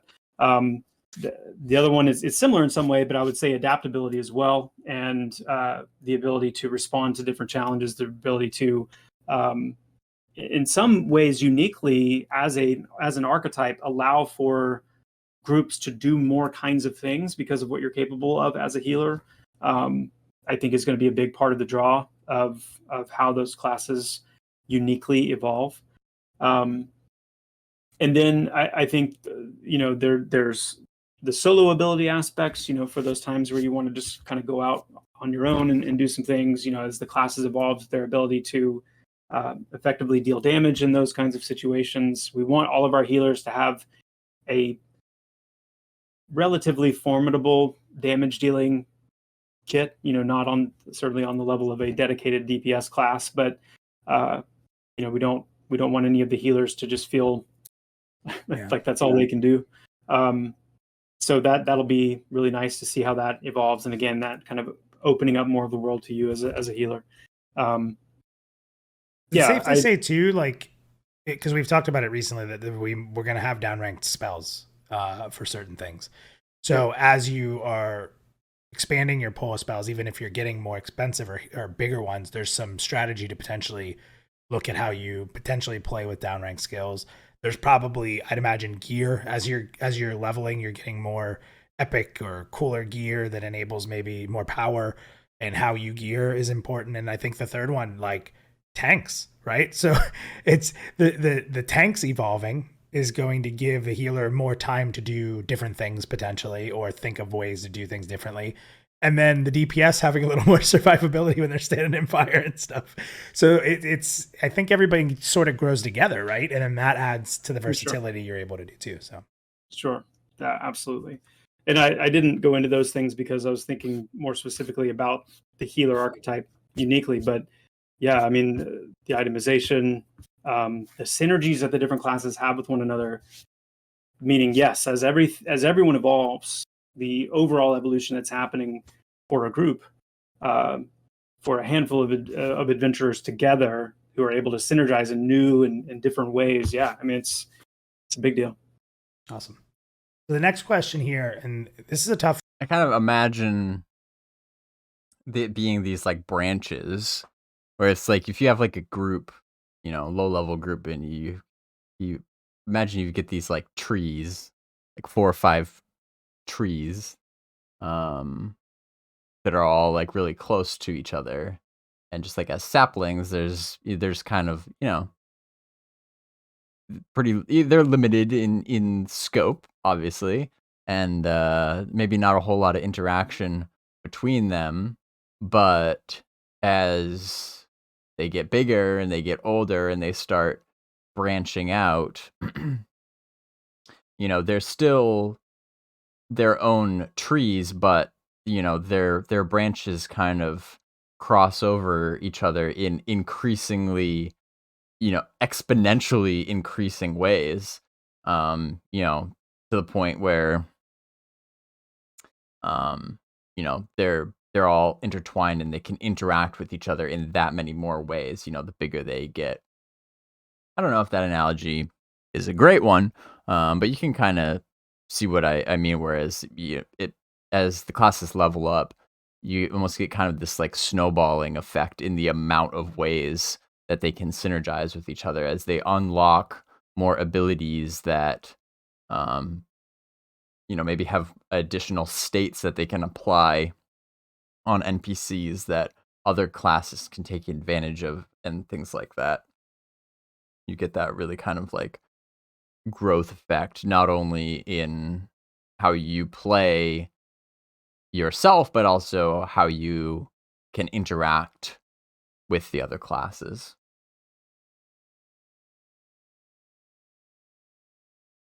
One. This I actually flashed it up. This is from Facebook from Joe Castillo. How will Pantheon avoid mandatory healing classes regarding certain challenges? I will preface this. Like, I think one of the examples he used in that post or in the discussion was just to kind of like lay a baseline for how to even approach something like this. Is like I think EverQuest in particular with Cleric in the complete heal, like being just like you had to have them and you had to have a complete heal rotation. So like that kind of sets the stage a little bit for where the question was, but I'll hand it over to you. Yeah, I'm not looking for a complete heal chain walk down memory lane. I think you have scars from that one yourself. It just wasn't fun. It wasn't fun for me. And it may have been the highlight for some people, but I think in that regard, giving something like complete heal to only one class, and then having that one class, then not even just one of that one class, but then having to have an army of that one class, all just kind of, that's definitely not something we're going to see. And not just really in any scenario. I will say that certain like archetypes maybe will have, or maybe let me rephrase that. You may have something like a druid and a summoner who are able to form a bridge and create a way to cross a certain area. You may have something like, the warrior with the battering ram ability that's able to, open up a section of a map that no one else could, or something like the Shaman who's able to shrink Lots of the group to get kind of into an area that you couldn't get through any other way. But the point is that that's not going to be the only way to achieve those things. That will be one way, and it's not that there's going to be such a myriad of ways that it's all trivialized. But if you just can't get a hold of a druid or a summoner, and you need to cross a gap that's otherwise uncrossable, then you either are going to need to get to the point where you're able to maybe get higher elevation and glide across. You're going to have to get to the point where you're able to find an item, and therefore make sure that your group has gotten their hands on an item that will allow you to cross that. So the boots 5 feathers, for example, that allow you to maybe hover enough of a distance as you run off a ledge to make it to the other side, or at least fall forward close enough to the other side where you can grab the ledge and climb the rest of the way up. So no, we're not looking for ways to literally create stop gaps of one particular class, and then if you don't have that, then you're out of luck. Now that being said, I think the other side of this question is geared more towards, like we were discussing beforehand, I think a lot of it comes down to the concern about balance, and are you going to end up with a class not so much because of a very specific ability, but more so if clerics end up just being the superior healer, then are you going to want to bring a druid, or are you going to want to bring a shaman? And I would say, with absolute knowledge, but I would say I'm pretty certain that no developer intentionally wants to balance their classes in a way that only one of them is viable if they have several in an archetype. Our goal is to make sure that there's enough parity between the healers that you're not going to have situations where only clerics or only shaman or only druids are viable. Now, we're not going for surgical precision. We're not going for parsing that is within percentages of points, decimal place of each other. And there will be, like we've always said, there will be certain classes that at certain times in certain situations are superior, just because of the situation, the context, and the toolkit. But the goal is that it would not be so much so that only that class is viable. Superior, but the other classes are still viable. Yeah, that's important. Absolutely. Yeah, it's kind of an unanswerable question, right? Because like the example of complete heal being necessary and the meta evolving to the point where really that the only way to do content was to have, or at least rating level content, you had to have like a group of clerics on a very repetitive complete heal rotation. Like that is really just a failure of balancing the numbers, right? If that's what becomes necessary, like the factors there are like how much health do players have, how much health are heals recovering, how much damage is how much damage are the enemies dealing, how much health do the enemies have, like those numbers not being balanced correctly are what lead to this situation where the players just kind of come to the conclusion that that is what they must do. That's the only solution that they can come up with the tools that were given to them. Because maybe they have maybe just if the toolkits were more diverse, maybe they could come up with different solutions to that problem. But that it's the sort of thing where that is just a product of poor balancing, and it's not really something that, like, there's not really much more to be said about it than that. Like that, other than there's not really anything Joppa can say other than it's of course their goal not to reach that situation, but again, it comes down to testing and iteration and getting data. And fortunately, they have Sacred, who is a numbers nerd and really good though at formulas, and gathering data and tweaking the numbers until it feels good, specifically when it comes to combat. Like, again, it all goes back to those things of like how much hit points do players have, how much damage are they dealing, what is that compared to the enemies, what sort of tools do they have available to them, like how does armor class work, things like that those can't be overlooked. Like, those are the foundations of your combat system, and if they're not taken care of well, then it starts to fall apart, and players get kind of railroaded into these very specific ways of having to deal with things, rather than again, you're no developer is ever going to reach absolute perfect balancing. It just doesn't exist. But if you can at least get things stable enough, then that gives players the freedom and the flexibility to play around with different options and different ways of approaching things. I love it. I think you answered that amazingly. Thank you, sir. It's good. Thank you.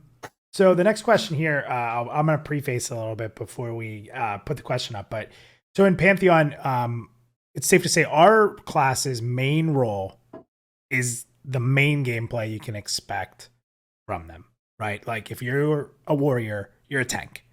Now, does that mean you can do other things and you have some flex? For sure. But we believe hard in the fact that the main role of class is what that class is going to be designed to be great at. Is that fair to say? Yes. So, but we don't shy away that, some classes are going to have maybe a smaller flex kit, or maybe through gearing, like, can do some other cool things if their group allows them to. And we kind of hinted at that with the Shaman a little bit, right? Like, there's value in bringing 2 Shaman to a group. Even if you only need 1 healer in some fights, there's going to be value to having 2 different kitted out Shamans, even from a gear standpoint, from a limited action set standpoint, all that stuff. So this question is an amazing question. This actually comes from our forums, and it's from Britanga. And they just said, could you just briefly discuss each of our 3 healers' flex role capabilities, or where we see them flexing outside of healing? Yeah, I think I've kind of hinted at those a little bit already. And, with the healers, because they have such a deep arsenal of support and utility abilities intrinsically, I think in that way, I don't think of them as flexing in the same way as I would say like a rogue being able to flex into a lesser, a less effective control role for a period of time, or a monk being able to flex into an off tank role for a short period of time. In a way, the healing classes are kind of their flex is always on, I guess you could say, because in every fight, they potentially have the ability to bring these utilitarian abilities to bear on their target and on the encounter. So in the case of the Shaman, again, you've got one Shaman that's dedicated and focused on healing. The other Shaman is may not even have a heal on their bar. They have only damage dealing abilities, debuffs, and things of that nature, where they can really be more in the offensive slot towards the target.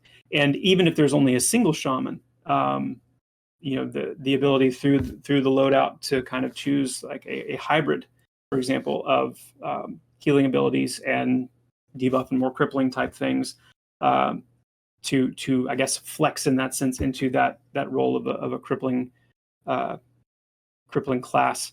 And I think the part of this that's so important to stress, and I really, really want to stress this because it's a really big part of the DNA of what we're excited about with the game, and really kind of leaning more into these classic, more traditional approaches to MMOs, to nonlinear item progression, and all kinds of things, is that through the host of the itemization in the game, your ability, not only through what abilities do you have on your loadout, but through itemization to reinforce that focus is also a part of the flex. So, to shift back to the rogue, for an example, if I really, if we don't have an enchanter, or we don't have a necromancer, or we don't have, a class that is capable of more significant forms of control, then, or, a bard for that matter, then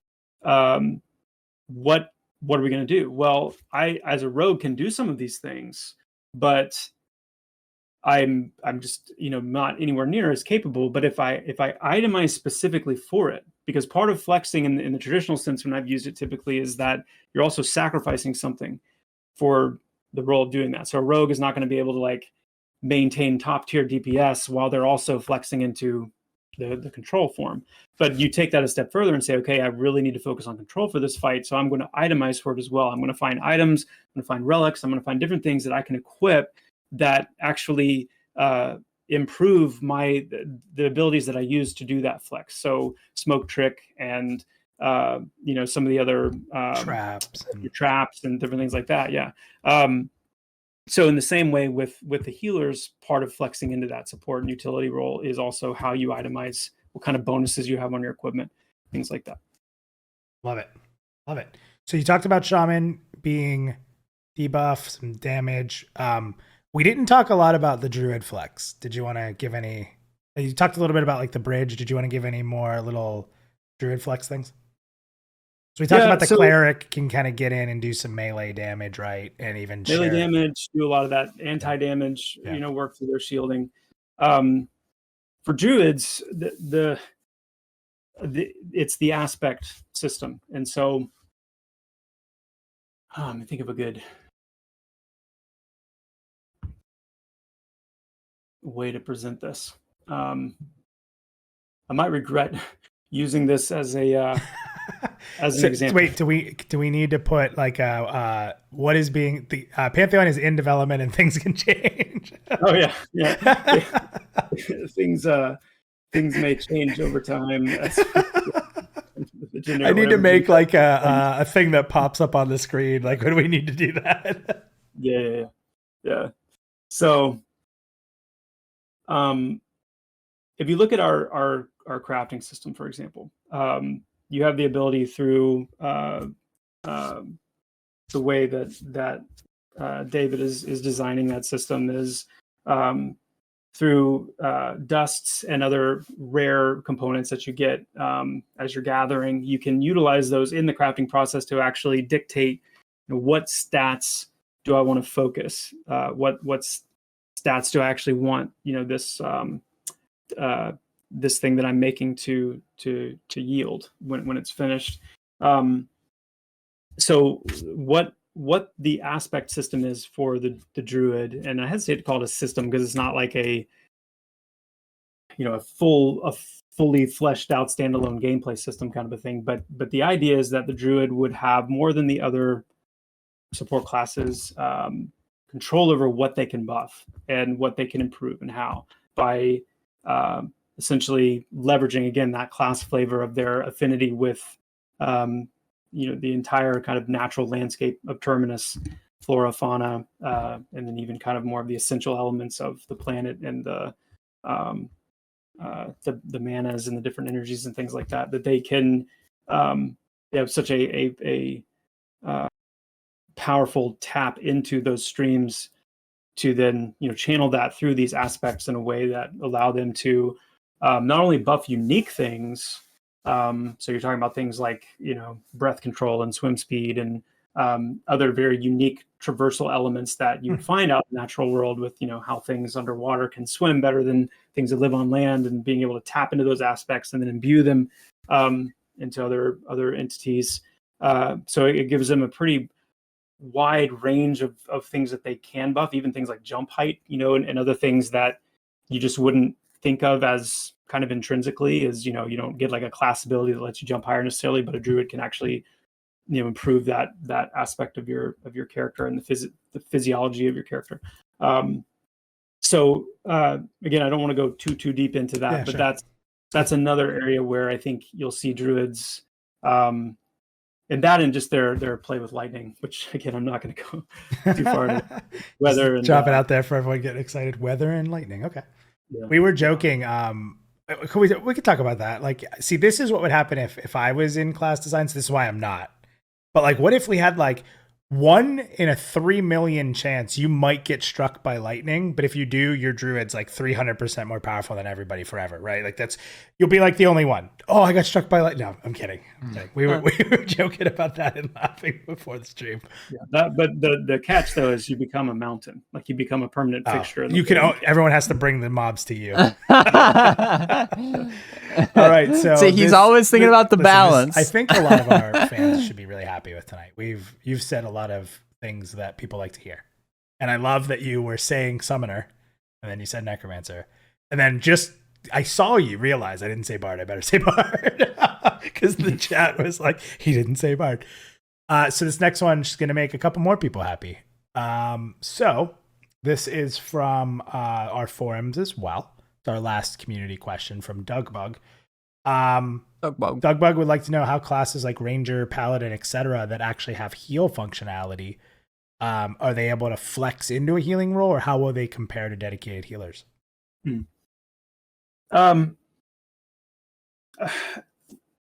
Yes and no. No, in the sense that what a healer is capable of doing when healing is critical. Something only a healer can do. You're not going to see a paladin or a ranger be able to flex into like main healing themselves, or keeping an off tank up, kind of a thing. And the difference between, like, for example, if someone's looking at it through an EverQuest lens, let's say, where the ranger and the paladin got just lesser forms of the healing that the cleric got or the druid got, kind of thing. And in that sense, druids and shamans got lesser form for a while of what the cleric got overall. It's not really going to be like that. The paladin healing, for example, is going to be, there's going to be a couple of shared abilities that clerics and paladins have, but then paladin with Oath Flame and a couple of different specific abilities that they're going to have are going to be uniquely paladin heals. They're going to be, different in effect and mechanic, and certainly less potent than what a cleric can do. And same with the ranger, and I would say even more so with the ranger. Our ranger is really more of like a like an archer skirmisher type of a class. It's not riding that same druid line that you might think of when you think of a ranger. So they will have some healing abilities, but not anything like what they'd be able to turn very around. Different flavor than being a low-key druid. Yep. I like that. Cool. Do we think paladins are gonna have lay on hands? Oh yeah, definitely they will. I just threw that in at you. I wasn't sure. Okay, so that's a cool one. Okay, so that's a lot of cool stuff. I had a lot of fun tonight, and the chat was lighting up. So I could see you're smiling. You're having a good time. This is a good party in the Vale tonight. So we've covered a lot. We're past the hour. Obviously super excited about all this stuff. Do you have anything in particular you'd like to kind of close with or discuss to end tonight's stream, or last thoughts on Pantheon healing or anything we've discussed tonight? The interesting thing, so lay on hands, like in EQ, that was self-only. Like self-only emergency full heal with a really long cooldown, which is clutch. And it was iconic. Again, going back like thematically though, and just like nomenclature, wouldn't you think that like lay on hands should be like you you lay on hands someone else. Like, isn't that thematically typically what laying on hands means? Like, if you go back to old like religious rituals and stuff, where I'm sure it got its name, with it being a paladin. It kind of begs the question that if that it's in Pantheon, like, would that be self only, or would that be something that you could use on somebody else? Because again, like, I don't think that there's anything wrong with a paladin having an emergency heal, even if it's a full heal, having an emergency full heal that they can cast on someone else, I think is I think that's perfectly fine. But again, it comes down to the numbers. That's another mechanic actually that I completely forgot to mention earlier. It's not just about the numbers of like the output, but also the numbers of the cooldown. And the balance there for a paladin having a full heal would be would have a really long cooldown. So it's this sort of thing where it's like emergency only. It's not something that they can do like regularly to keep their whole group up. Like, you're not going to rely on that, but it could be really handy. In a pinch, paladin needs to go lay on hands on someone real quick, keep them up. I think, that's a cool kind of flex that the paladin could have. So, yeah, I'd be curious if it would be self only in Pantheon, or if they could do it on other people. And other than that, like, if they do have, can they only do, like, are their abilities all self only? I would kind of doubt it. I would more so expect that if they did have abilities that can be used on other people, it would just be kind of more just like little spot heals, nothing too dramatic, just kind of a little bit kind of like supplemental, where you have your main healer who is doing the healing, but a paladin or a ranger can just supplement that by, maybe they're topping people off, or maybe if the healer gets like is really low out of mana, then maybe the ranger paladin could kind of get you the rest of the way through the fight, as long as it's not too long. Like, just little things like that. Be interesting to see how that plays out. I did see a lot of questions come through about Druid DPS, and that's kind of why I hinted at the lightning side of things, that Druids will definitely have some pretty crazy forms of DPS. Again, as a dedicated healer, they're not going to be topping the DPS charts with dedicated DPS classes, but if really all of the healers, I really... Oh, you're right, Ryo. Land hands was not self-only in EQ. I don't know why I was thinking that it was. I just like completely... Everything I just said was wrong. I just like completely was misremembering that. I think maybe I only used it on myself in EQ. I think maybe that's what it was. I might have been a little bit selfish, because I was like, there's a long cooldown on that. Like, I was gonna be saving that for myself. It would have had to been dire straits for me to use it on somebody else. maybe that's why I remembered it that way.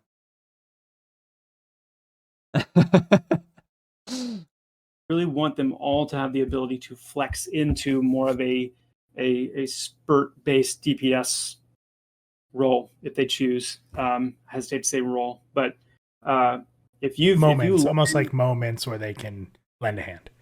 Yeah. I mean, if you fill out your loadout with DPS oriented abilities, and again, like I said, if you've gone through the time to kit yourself and itemize yourself for that, then you can, with any of the healing classes, achieve some pretty formidable DPS. Not on the level of a dedicated DPS class, but certainly formidable, and probably more than you would expect, at least from like I guess what you see in other games of this ilk. And and I don't want to speak out of turn here, but talking about how a healer is going to have that, you talked about just they're going to be, it's not necessarily changing their role, like it's a part of their role. Like healers are going to have an expansive, strong kit that's healing and supportive, and what depending on the class. What's kind of cool about that, Chris, is if you look across the MMORPG atmosphere since day one, sometimes games have a tough time having healers to find. But if you're going to make a healer that in depth and have like this high level potentially that they can get to, that could be something that hopefully solves that issue of really struggling to find healers, because people are going to want to play these classes because they're going to have more to do than stand there and look at a bar, right? And I think that that's happened a lot in some of the MMORPGs, so that's exciting. So Chris, thank you. Amazing. Thank you so much for sharing so much information from the design. And I know some of these classes are a little bit off, but you guys, hopefully everybody can see how well thought out things are. It's more of an implementation and time thing. And just making sure, we've talked a lot. We want the classes that are in now. We don't want to just skip past them to put a new class in. We need them to function right, because when we put a new class in, we want it to function right with right functioning classes. Now that's saying a lot of the same words, but it's important. If classes aren't good that are in, and you bring a new class in, it's going to just cause a ripple effect of not a good feeling. So, so Chris, again, thank you. It was incredible talking to you tonight. Thank you to the community. Thanks to everybody who's lighting up chat. Thanks to everybody who's submitted questions tonight. Again, Parting the Veil is a very discussion based. We have a lot of fun with this, with the community, very community focused. And again, we just want to say thank you for everyone who supports us by sharing our content on social media, following us on social media, or checking out our pledge options on pantheonmmo.com. So until next time, and just a teaser, next week, you guys will get the newsletter, a little update on our path to alpha. So check out the website next week for that. So thank you, everybody. And Chris, once again, thank you. And everyone have a great night.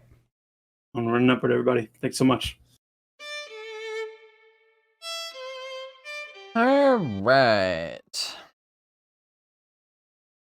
Cool. Well, I guess I'm pretty satisfied with what we got out of that, particularly with the Druid info. Feels good to finally have that out in the open. Like I said, that made up my mind. I don't know if I would main a Druid again. I think actually it's safe to say that if dwarves could be a Druid, I would probably main a Druid. I think that's safe to say, but literally, I mean, call me petty, but it's a deal breaker that dwarves can't be druids. So my main has to be dwarf. It's just a rule. I don't make the rules. Actually, I do make the rules. Bazgrim's got to be a dwarf. So I'm probably still gonna go for Enchanter as a main as it stands right now. But when it comes to healers, I would almost certainly have a Druid alt. No doubt.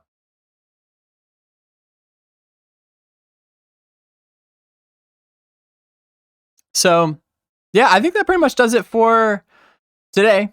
I'm going to head out here. Thank you all for joining, though. And again, we got the newsletter coming out next week. So stay tuned for that. And stay tuned for more updates, because I don't know when, but I have pretty much decided that I want to start streaming some other games just on Twitch, on a pretty regular basis. So if you guys are into that sort of thing, should be an uptick in the amount of streams that you guys can tune in for in the relatively near future. I'll post more info when I have these things kind of like solidified. I'll try to come up with some sort of like a schedule that you can be able to predict, but I'll let you know when we get to that point. Still kind of gotta get the feel for things, because that would be new. That would be a first for BazgrimTV, which is exciting. Again, just a little change of pace, just trying some things out, broaden the horizons, get some different perspectives. Always, interesting to kind of talk about other games in the context of Pantheon as well, and vice versa. So yeah, might have that coming up here. Deep says, what games? Well, like I mentioned earlier, old school RuneScape would probably be the first one that I jump into because I've really been enjoying that lately, and I think that game has a lot to offer that is, I think, overlooked by a lot of people. At least it was by me for a long time. I think it's actually like a surprisingly deep game that I think would be really interesting to dive into. But then yeah, other games as well. Other games that I have experience with that I just kind of want to like share with you. Like maybe might get into some DDO again, at some point, which would be really fun for me because I have not touched it in a long time since I quote unquote retired from going hard on that game. But I think it would be fun to bring you guys into that part of my into that part of my life with me. And just as a side note, it would probably be a Twitch only thing. Like I don't think I would upload the recordings of that to my YouTube channel. As it stands right now, I still kind of want to keep that as a Pantheon only kind of like archive, so to speak. So that, when people go there, they know exactly what to expect. They can go there and get and easily find Pantheon info that they're looking for. But Twitch works a little bit differently, and there still would be the archive if you want to. If you miss something live, you could still go back and watch a VOD, but it would just be on Twitch only. It'd be kind of just a little bit a sideshow, kind of differentiate the. I see the platforms of they work differently and have kind of different purposes. So, it'd be pretty casual, pretty informal, but I think it'd be a lot of fun. So I might have some more content like that coming up in the future, but I'll let you know. So until then, though, please, everybody, I hope you have a great weekend. Please take care of yourselves. Thank you yet again for tuning in, whether it's just for these watch parties or for whatever other shenanigans we get ourselves into in the future here. I think it is awesome that you guys make the choice to come to this little corner of the internet. And so thank you for that. I love all of you. Please stay safe, stay curious, and adventure on.